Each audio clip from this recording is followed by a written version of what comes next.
I learned a lady was over dehumanized and abused in a relationship that was meant to be marriage. And that is why I tag this broadcast True Love. A lot of persons don't understand what it means to be loved, to be cherished, to be honored, to be referenced, to be cared for.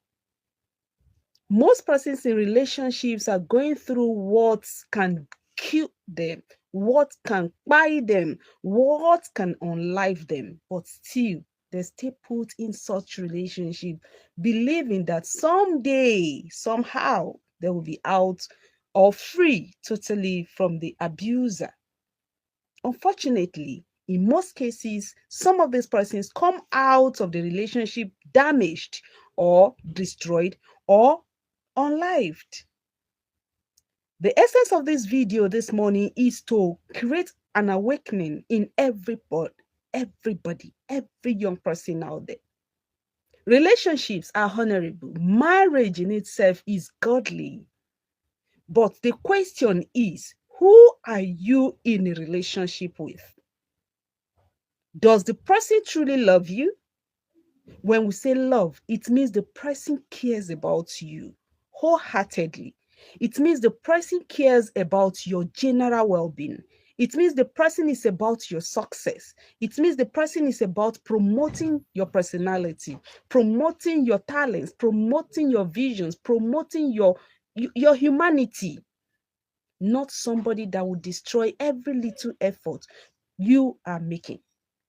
In most cases, some of the young persons in relationship find it difficult to understand that a person that loves you cannot hurt or harm you, let alone destroying you. I'll be using the case of this young lady as a case study. The cry out was on a podcast where she said everything that has transpired in her lifetime. As it is now, she's going through torments because of the person she chose to love, or she accepted. Let me put it that way. She accepted to love the person. But unfortunately, the love is leading to her destruction, and probably, except God takes charge of it, she may never come out the same person again. She didn't fall in love with this person, but it was a choice by her father. And this is an unfortunate thing to do. I'm also calling out parents. I'm calling out siblings. I'm calling out relatives that in one way or the other have somebody they love or their loved ones going through emotional blackmail, emotional torture, emotional ridicule, and any form of dehumanization. How are you treating them? How do you respond to your loved ones that are going through all those pains in their relationships? I bet you that if the relatives of this young girl had responded wholeheartedly, warmly to her cry initially, her case would have been settled. She wouldn't be in this position she is facing right now. Let me go back to where the case started from. In her story, she said she was 13, and as at that time, she never knew her father. Her biological father surfaced as at when she was 13 years. And you know, the joy of every child is to have a parent. She warmly embraced her father and followed her father to his house. Living with her father for just a month or thereabout, the father decided to marry her out to somebody who came in the name of "I'm living in Abuja." Hearing the name Abuja, one would think that the person is living in Aso Rock, or probably the person is living the best of his life. Unfortunately, reverse is the case. Immediately, the man got to Abuja with a wife, the supposed wife now. It's a nightmare. There was no accommodation. There was no properties, nothing that somebody that said he wants to marry should at least own. Definitely, you are not expected to get married if you are not financially stable to a reasonable extent. Nobody said you should be a millionaire, but at least your daily bread. You should be able to feed yourself and feed your wife. And eventually, when children come, you should be able to feed your children. Basic needs. This man has nothing.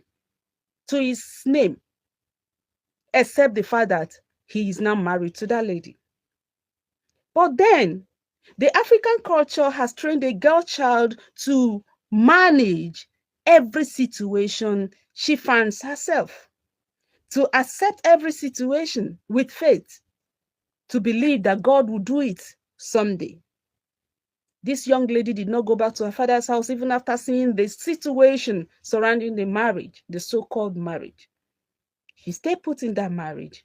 Unfortunately, the man will beat her up anytime he didn't fit. The man will rape her even in that condition. The man will do anything, even starve her.